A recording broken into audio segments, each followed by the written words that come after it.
Student, स्वागत है आपका वीर मिश्रा हिंदी एजुकेशन चैनल में। बच्चों, आज हम सॉल्व करेंगे जो है प्री बोर्ड परीक्षा हिंदी का या पेपर है कक्षा 10 का। ठीक है ना। आज इसको हम सॉल्व करेंगे और आप सभी वीडियो के अंत तक बने रहिएगा और आप हमारे बातों को ध्यान से सुनते हुए चलिएगा। ठीक है ना। चलिए बिना देर किए हुए हम शुरू करते हैं। ठीक है ना। प्रश्न पत्र आपके सामने है और आप भी ध्यान से इसको पढ़ते हुए चलना। देखिए, इसमें पहला प्रश्न पूछ रहा है कि निम्नलिखित में से कोई कथन एक सही है। चार ऑप्शन दिया है, चार में से एक सही है, हमको आपको बताना है। ठीक है ना। जैसे पहला है कि पद्मलाल पुन्नलाल बख्शी महाकवि के रूप में प्रसिद्ध थे, नहीं, वो एक अच्छे निबंधकार थे। ठीक है ना, ये नहीं सही होगा। करुणा नामक निबंध के लेखक डॉक्टर संपूर्णानंद है, नहीं, आचार्य रामचंद्र शुक्ल जी हैं। फिर पूछा है संस्कृत के 4 अध्याय के लेखक रामधारी सिंह दिनकर हैं। संस्कृत के 4 अध्याय के लेखक रामधारी सिंह दिनकर हैं। हाँ, ये सही हो जाएगा, ये सही हो जाएगा। और कुटच के लेखक जयप्रकाश भारती है, नहीं, अजय प्रसाद द्विवेदी जी लिखे हैं। तो पहले का ऑप्शन हमारा क्या सही हो जाएगा? पहले का ऑप्शन हमारा सी नंबर हो जाएगा। ठीक है ना। फिर दूसरा पूछा है आचार्य रामचंद्र शुक्ल किस युग के लेखक थे? ये तो नॉर्मल क्वेश्चन है, सब पता होगा। ये क्या थे? शुक्ल युग के कवि थे। ठीक है ना। कौन सी कृति भारतेंदु द्वारा लिखी नहीं है? ठीक है ना। अर्थात भारत हरिश्चंद्र कौन सी रचना इसमें नहीं की है? सी नंबर से हो जाएगा। भारत हरण नहीं किए, बाकी ये तीनों किए हैं। विषय और शैली के हिसाब से निबंध कितने भेद होते हैं ना? तो 4 भेद होते हैं विषय और शैली की दृष्टि से। पर्दा कहानी कौन लिखा है? तो पर्दा कहानी लिखे हैं यशपाल जी। ठीक है। फिर पूछा है तीसरा सप्तक काव्य संग्रह कब प्रकाशित हुआ था? तो आज इसमें सन दिया गया है इनमें से 1948, 1939, 1959, 1940। तो 1959 वाला क्या है? सही हो जाएगा। फिर पूछा 7वां नंबर कि कौन सा कथन सही उसे पहचान के हमको लिखना है। ठीक है। जैसे पहला पूछ रहा है कि विचार वीथी आचार्य रामचंद्र शुक्ल का इतिहास है, नहीं, ये क्या है? इतिहास इनका नहीं है।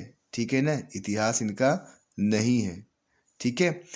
यह इतिहास इनका नहीं है, इनका निबंध है ये विचार भी थी आचार्य राम शुक्ल का। ठीक है ना। फिर दूसरा कह रहा है उजली याग यशपाल का निबंध संग्रह है, नहीं, उजली याग कौन लिखा है? रामधारी सिंह दिनकर जी लिखे हैं। फिर डॉक्टर नगेंद्र प्रसिद्ध उपन्यासकार है, नहीं। फिर चौथा सही हो जाएगा आपका राम स्वरूप चतुर्वेदी सफल भेंट वार्ता के लेखक हैं। जो सफल भेंट वार्ता लिखा है इसके ये लेखक है कौन? राम स्वरूप चतुर्वेदी। ठीक है ना। 8वां क्वेश्चन पूछा आपसे कि भोर का तारा कब प्रकाशित हुआ था? ठीक है ना। तो भोर का तारा कब प्रकाशित हुआ था? तो वर्ष 1945 में। ठीक है ना। अगर कहीं पर 1946 दिया है तो आप 1946 सही टिक मारोगे। अगर 1945 1947 दिया है तो उसके हिसाब से आप आगे पीछे कर सकते हो। इसमें 1945 आपका सही है। ठीक है ना। अब आपसे 9 नंबर क्वेश्चन पूछ रहा है कि भारत की एकता इसे कौन लिखा है? ठीक है ना।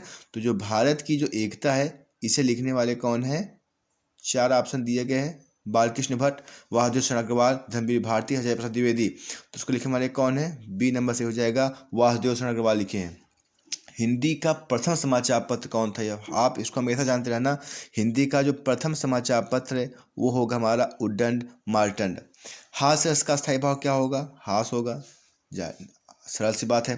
चरण कमल बंदो हरिराई में कौन सा अलंकार है? रूपक अलंकार। मैंने आपको बता दिया था 10 प्रश्न आते हैं शुरुआत के, वो हिंदी गद्य पद्य के इतिहास से होते हैं और बाकी जो 10 होते हैं इसमें सभी का समावेश होता है। रच अलंकार पर्यायवाची तत्पुरुष और क्या बोलते हैं तद्भव तस्व, ये सभी क्या इसमें आते रहते हैं। ठीक है ना। अब रूपक अलंकार क्यों हुआ? क्योंकि इसमें रूप शब्द आ गया। ठीक है ना। चरण कमल बंदो हरिराई। ठीक है ना। मैं उनके कमल रूपी चरण की वंदना करता हूँ। ठीक है। उपसर्ग के नहीं किए जा सकते, इसको आप जान लो। उपसर्ग के सार्थक खंड नहीं किए जाते। ठीक है। कोई उपसर्ग वाला शब्द है, अगर आप उसको हम अलग अलग करेंगे, खंड वाइज करेंगे ना, तो उसको सार्थक खंड उसका नहीं होगा। ठीक है ना। तो 13 का क्या सही हो जाएगा? 13 का बी नंबर से हो जाएगा। अब कह रहे दैनिक में कौन सा प्रत्यय लगा है ना? तो दैनिक में कौन सा प्रत्यय लगा है? इक प्रत्यय लगा है। ठीक है। फिर पूछ रहा है कि वेद पुराण में कौन सा समास है? तो वेद पुराण में हम देखेंगे कि आगे क्या है? डैश लगा है। ठीक है ना। आगे क्या है? वो डैश लगा है। तो 15 कौन से हो जाएगा हमारा? द्वंद्व समास से हो जाएगा। ठीक है। फिर 16 नंबर पूछा है कि कौन सा तत्सम नहीं है? तत्सम मतलब जो बिल्कुल शुद्ध होता है, जो बिल्कुल सही होता है, अर्थात जो संस्कृत शब्द से लिया जाता है। ठीक है ना। इसमें से तीनों सही है ये ए आपका गलत है, प्रतीत नहीं होता बल्कि इसका प्रतीत सही है, ठीक है ना। गंगा पर्यायवाची इसमें सभी है, मंदाकिनी है, भागीरथी है, देव नदी है, इसमें मार्क क्या हो जाएगा, ये सभी हो जाएगा। प्रत्येक में कौन सा संधि है, जो प्रत्येक शब्द लिखा है प्रत्येक में कौन सा संधि है ना, तो प्रत्येक में आपको बता दिया, जब जिस शब्द में या के बाद आधा कुछ लगा हो तो समझ लेना वहाँ पे यण संधि हो, ठीक है ना। तो यहाँ पे कौन सा संधि हो जाएगा, यहाँ पे यण संधि हो जाएगा। तो प्रत्येक में कौन सी संधि है, हमारी यण संधि है, 18 का सी नंबर सही है, ठीक है ना। फिर 19 नंबर क्वेश्चन आपसे पूछा है कि नदी का तृतीय विभक्ति, हमने आप बता दिया, आप रूप याद कर लो, नदी का हो गया, फल का हो गया, राम का हो गया, बालक का हो गया, ये सभी आप इसको याद कर लीजिए, ठीक है ना। तो नदी का जो तृतीय विभक्ति का जो बहुवचन है वो हमारा क्या बनेगा, डी नंबर बनेगा, ठीक है ना, नदी भी बनेगा, ठीक है। अब अगला है 20 नंबर कि हस धातु का बिदलिंग लकार, बिदलिंग लकार मतलब चाहिए के अर्थ में, ठीक है ना। बिदलिंग लकार के जो उत्तम पुरुष का एक वचन क्या होगा, तो उत्तम पुरुष का एक वचन आपका हो जाएगा इसमें हसेयम हो जाएगा, ठीक है ना। ये थे हमारे क्या है 20 बहुविकल्पी प्रश्न थे, ठीक है ना। इसको हमने आपको बता दिया, आप एक बार मिला लीजिए, आप इसको टिक भी मार लीजिएगा, ठीक है ना। अगर आप हमारे चैनल पर आप नए हैं तो आप इसको सब्सक्राइब करिए, अगर आप पहले से हैं तो आप इस वीडियो को आप उन दोस्तों को शेयर करो जो यूपी बोर्ड की तैयारी करने में बिल्कुल जुटे हुए हैं, ठीक है ना। आप अपने दोस्तों को जरूर शेयर करिए ताकि वो भी पढ़ें, उनका भी नंबर परसेंट अच्छा बने, ठीक है ना। चलिए अब देखिए, इसमें खंड बा का पहला पैराग्राफ दिया है और इसमें से आपको नीचे प्रश्न भी पूछ रहा है, हमको प्रश्न क्या है उत्तर देना है, ठीक है ना। तो क्या है ये, हम पढ़ लेंगे इसको ध्यान से। आज हम इसे निर्मल शुद्ध शीतल स्वस्थ अमृत की तलाश में हैं और हमारी इच्छा अभिलाषा प्रयत्न यह है, आप ऐसे इस पैराग्राफ पढ़ लेना, हम इस पैराग्राफ को पढ़ चुके हैं, ठीक है ना। तो पहला प्रश्न क्या है, उपयुक्त गद्यांश का क्या लिखना है, संदर्भ लिखना है। तो संदर्भ क्या हो जाएगी इसका, प्रस्तुत गद्यांश हमारी पाठ्य पुस्तक के प्रस्तुत गद्यांश हमारी पाठ्य पुस्तक के गद्य खंड के भारतीय संस्कृति नामक पाठ से उद्धृत है। इसके लेखक कौन है, डॉक्टर राजेंद्र प्रसाद जी हैं, ठीक है ना। अब कह रहा है गद्यांश के रेखांकित भाव का स्पष्ट कीजिए। ये जो रेखांकित जो किया गया शुरुआत से, इसको रेखांकित जो किया गया है इसी का क्या हमको अर्थ लिखना है कि आज हम इसी निर्मल शुद्ध शीतल और स्वस्थ अमृत की तलाश में है ना। तो लेखक का कहने का मतलब ये है कि भारतीय संस्कृत रूपी विशाल सागर में आकर गिरने वाली जाति धर्म भाषा रूपी आदि नदियों में एक ही भाव से शुद्ध स्वच्छ शीतल तथा स्वास्थ्यप्रद भारतीयता रूपी एकता का जल अमृत के समान क्या है, वह प्रभावित होता है, वह प्रवाहित होता है, ठीक है ना। तो आज हम जिस प्रकार से राजनीतिक स्वार्थ के कारण, सांप्रदायिकता के कारण, धार्मिक के कारण जो हम सभी बिल्कुल मलिन हो चुके हैं, यह ऐसा नहीं होना चाहिए। सदियों पहले जो अमृत की धारा बहती थी इस भूधरा पर, वो आज भी बहनी चाहिए, ठीक है ना। फिर क्वेश्चन पूछ रहा है कि लेखक के अनुसार क्या है कि अस्तित्व, हमारा अस्तित्व आज क्यों टिका हुआ है, आज हम अस्तित्व में क्यों हैं, तो क्यों है भारतीय संस्कृति का एकता तत्व ही वह अमृत है जो हमारे अस्तित्व को कायम रखे हुआ है, ठीक है ना। फिर देख लीजिए, भारतीय संस्कृति का एकता तत्व ही वह अमृत है जो हमारे अस्तित्व का क्या किया है, कायम रखा हुआ है, ठीक है ना। ये हमारे क्या थे 21 नंबर क्वेश्चन का आंसर, ठीक है ना। अब हम आ जाएंगे प्रश्नोत्तर नंबर 22 में, ठीक है ना। देखिए प्रश्नोत्तर नंबर 22 में जो है क्या है, पैराग्राफ दिया गया है पद्य का, ठीक है ना। इसमें क्या है वो क्वेश्चन पूछ रहे हैं, ठीक है ना। अब इसमें क्या है वो क्वेश्चन पूछा, हम इस पैराग्राफ पढ़ लेंगे, ठीक है ना। पुरते निकसी रघुबीर बधु धर धीरे दिए मग में डोग दे, ठीक है ना। ये क्या इसके अर्थ है, मतलब पैराग्राफ दिया गया है, हमको क्या करना है, इसका अर्थ लिखना है, ठीक है ना। चलिए देखिए, इसमें रेखांकित तो नहीं किया गया, इसमें सारी लाइनों का अर्थ बताना होगा, ठीक है ना। चलिए पहला प्रश्न पूछा है, प्रस्तुत पद्यांश का संदर्भ लिखना है और ओह भाई ज़्यादा काम दे दिया, प्रस्तुत पद्यांश की संदर्भ हिंदी में व्याख्या कीजिए, यानी कि संदर्भ लिखना है, व्याख्या भी करना है और काव्य सौंदर्य भी करना है। ये तो सारे काम दे दिए। अब देखिए का नंबर क्या करना है, पहले आप इसको लिखोगे, संदर्भ लिखोगे, है ना, कि यह क्या है, प्रस्तुत पद्यांश तुलसीदास द्वारा रचित वन पथ पर नामक पाठ से लिया गया है ना। प्रश्न क्या बनेगा कि सुकोमल अंगों वाली सीता जी वन पथ पर जा रही हैं और थकावट के कारण जो है उन्हें प्यास लग गई है और श्री रामचंद्र जी से वो कुछ कहती हैं। व्याख्या क्या हो जाएगी, इसका व्याख्या पूछा है ना, तो व्याख्या क्या हो जाएगा, पुरते निकसी तुलसीदास जी कहते हैं कि जिस जैसे ही श्री रामचंद्र जी जानकी और लक्ष्मण जी के साथ जैसे सिंहबेरपुर से बाहर निकलकर बड़े धैर्य के साथ मार्ग में जैसे 2 कदम रखे, अर्थात वो थोड़ी दूर तक चले, वैसे ही उनके मस्तक पर क्या है, पसीने की बूंदें झलक आई और उनके कोमल ओंठ क्या है, सूख गए।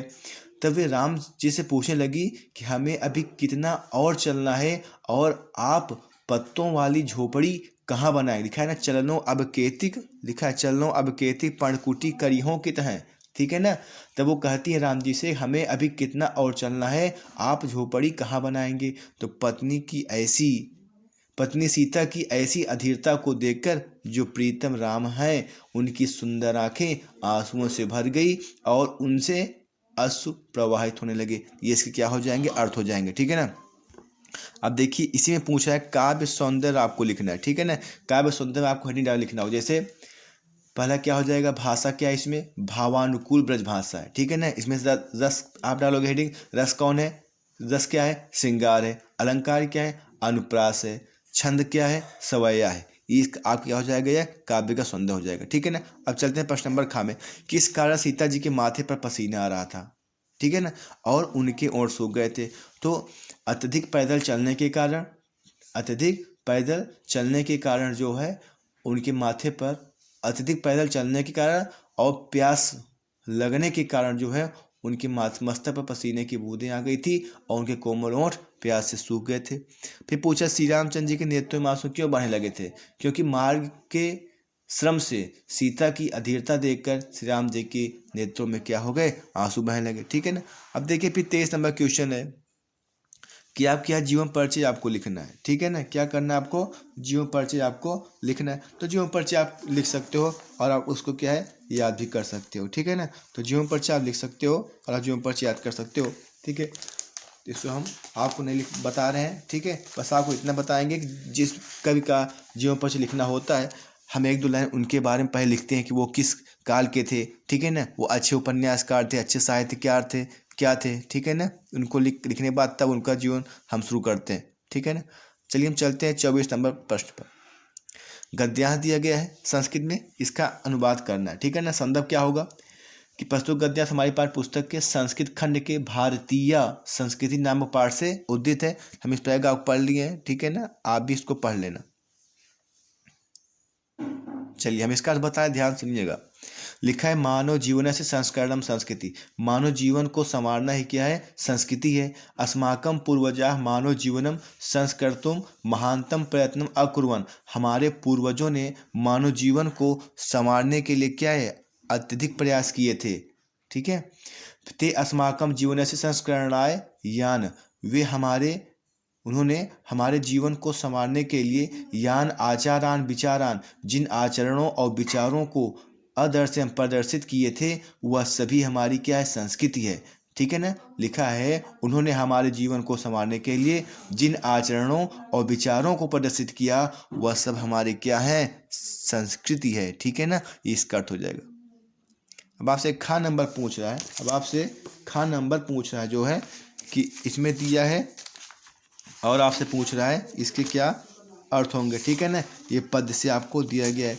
ठीक है। इसका संदर्भ क्या होगा, हम इसको पढ़ लिया, अभी पढ़ लीजिए। लिखा है किंचिद गुरुतरम भूमे किंचिद उच्चतरम चखात किंचिद शीघ्रतरम वातात किंचिद बहुतरम तृणात्। ठीक है ना। वो प्रश्न पूछते हैं और उसका उत्तर देते हैं। तो क्या हो जाएगा, प्रस्तुत श्लोक हमारी पाठ पुस्तक के संस्कृत खंड के जीवन सूत्राणी नामक पाठ से अवतरित है। यहाँ यक्ष क्या है, प्रश्न पूछते हैं और युधिष्ठिर क्या उत्तर देते हैं। तो पहले यक्ष इसमें प्रश्न पूछते हैं। ठीक है ना। पूछा किंचिद गुरुतरम भूमे, अर्थात भूमि से भारी क्या है। ठीक है। आकाश से ऊंचा क्या है, वायु से तेज चलने वाला क्या है, और तिनकों से अधिक क्या है, यानी तिनकों से अधिक भारी क्या है। ये सभी क्वेश्चन थे। अब इसके यहाँ से जो है क्या है, वो उत्तर दे रहे हैं। युधिष्ठिर जी क्या कहते हैं कि माता भूमि से भारी है। लिखा है माता गुरुतरा भूमि, माता भूमि से भारी है। पितो उच्चतरः अस्था, अर्थात पिता आकाश से क्या है, ऊंचा है। फिर लिखा है मन से गतरम, अर्थात मन क्या है, वायु से शीघ्रगामी है। मन वायु से तेज चलने वाला है। फिर लिखा है चिंता बहुतरी तृणात्, अर्थात चिंता तिनकों से भी क्या है, अत्यधिक दुर्बल बना देने वाली है। ठीक है ना। जो चिंता होता है वो तिनकों से अधिक है, अर्थात चिंता तिनकों से अत्यधिक दुर्बल बनाने वाली, ये इसके अर्थ थे। ठीक है ना। फिर इसके बाद देखिए आपसे क्वेश्चन पूछ रहा है कि जो है आपको श्लोक लिखना है। ठीक है ना। आपको श्लोक याद कर लेना है। ठीक है ना। कम से कम 2-3 श्लोक आपको याद होने ही चाहिए। श्लोक चाहे आप किताब में 2 लाइन के दिए हों या चाहे जितने लाइन के दिए हों, है ना, तो आपको 1 या 2-3 श्लोक तो आपको याद ही कर लेना चाहिए। इतने आप सक्षम हो ही कि आपको 2-3 श्लोक याद हो जाना चाहिए। ठीक है ना। अब आप देखिए क्वेश्चन पूछ रहा है, अगला क्वेश्चन है प्रश्न उत्तर। आपको भाई ध्यान से पढ़ना है। प्रश्न उत्तर आपको ये एग्जाम में आता है। ठीक है ना। 2 प्रश्न 4 देंगे, 2 आपको करना है। ठीक है ना। तो पहला क्वेश्चन पूछ रहा है कि भारतीय संस्कृति मूलम किम अस्ति, भारतीय संस्कृति का मूल क्या है ना। तो मैंने क्या बताया विश्व से सृष्टा ईश्वर एक इव अस्ति। ठीक है ना। विश्व के रचयिता ईश्वर क्या है, एक ही है। इति भारतीय संस्कृति मूलम अस्ति, ये भारतीय संस्कृति का क्या है, मूल है। विश्व से सृष्टा ईश्वर एक इव अस्ति इति भारतीय संस्कृति मूलम अस्ति। ठीक है ना। फिर दूसरा प्रश्न पूछ रहा है विद्या केन वर्धते। दूसरा क्वेश्चन पूछ रहा है क्या, विद्या केन वर्धते। ठीक है ना। अब देखिए विद्या केन वर्धते, विद्या किससे बढ़ाई जा सकती है भाई, तो इसका क्या हो जाएगा विद्या अभ्यासेन वर्धते। विद्या अभ्यासेन वर्धते, अभ्यास से क्या, जितना अभ्यास करोगे आपको विद्या उतनी आएगी। फिर लिखा है चंद्रशेखर कह आसीत। चंद्रशेखर कौन था, तो चंद्रशेखर एक प्रसिद्ध क्रांतिकारी युवक आसीत। चंद्रशेखर कौन थे, चंद्रशेखर एक प्रसिद्ध क्रांतिकारी युवक आसीत। चंद्रशेखर एक प्रसिद्ध क्रांतिकारी युवक था। फिर पूछा जा रहा है वाराणसी नगरी किमर्थम प्रसिद्ध। जो वाराणसी नगरी है ना वह क्यों प्रसिद्ध है, बनारस क्यों प्रसिद्ध है। ठीक है ना। तो वाराणसी विद्या दर्शन साहित्य धर्म कला शिल्पार्थ प्रसिद्धा अस्ति। ठीक है ना। वाराणसी क्यों प्रसिद्ध है, क्योंकि जो वाराणसी है वह विद्या के लिए, दर्शन के लिए, साहित्य धर्म कला शिल्पकार आदि के क्षेत्र में वो क्या है, प्रसिद्ध है। ठीक है ना। आंसर उसका फिर सुन लो, वाराणसी विद्या दर्शन साहित्य धर्म कला शिल्पार्थ प्रसिद्धा अस्ति। ठीक है ना। इसके बाद देखिए आपसे पत्र पूछा हुआ है। ठीक है ना। आप शुल्क मुक्ति के लिए अपने विद्यालय के प्रधानाचार्य को आपको क्या करना है, एक प्रार्थना पत्र लिखना है। ठीक है ना। और उसके बाद क्या करना है आपको, अथवा एक क्वेश्चन पूछा है केनरा बैंक है। ठीक है ना। आप उसके प्रबंधक को अध्ययन करने के लिए क्या करोगे, आपको पढ़ना, आपके पास पैसा नहीं है, आप इसके लिए केनरा बैंक के प्रबंधक से आप क्या करोगे, ऋण प्राप्ति करने है तो आप उनको पत्र लिखोगे, है ना। या इसमें सरल आपको जो लगे ये है भाई शुल्क मुक्ति है तो। ठीक है ना। हमारे पास पैसे कमी है, हमारे पिताजी रोजगार है, हमारे पास से कोई घटना घट गई थी जिसके कारण क्या है हमारे पास इतनी व्यवस्था नहीं पैसे की, है ना। या आप ऐसे कुछ लिख सकते हो, हम इसका एक आपको वीडियो बनाएंगे। ठीक है ना। फिर 26 नंबर क्वेश्चन में क्या आपसे पूछ रहा है निबंध है 4 दिया गया करना है। ठीक है। स्वच्छता पर लिखना है, आज़ादी का अमृत महोत्सव पर लिखना है, बेरोजगारी समस्या लिखना है, मोबाइल फोन से लाभ हानि। तो जो इस पर हो आपको सटीक लगे आप उसको क्या है अच्छे से लिख सकते हो। ठीक है ना।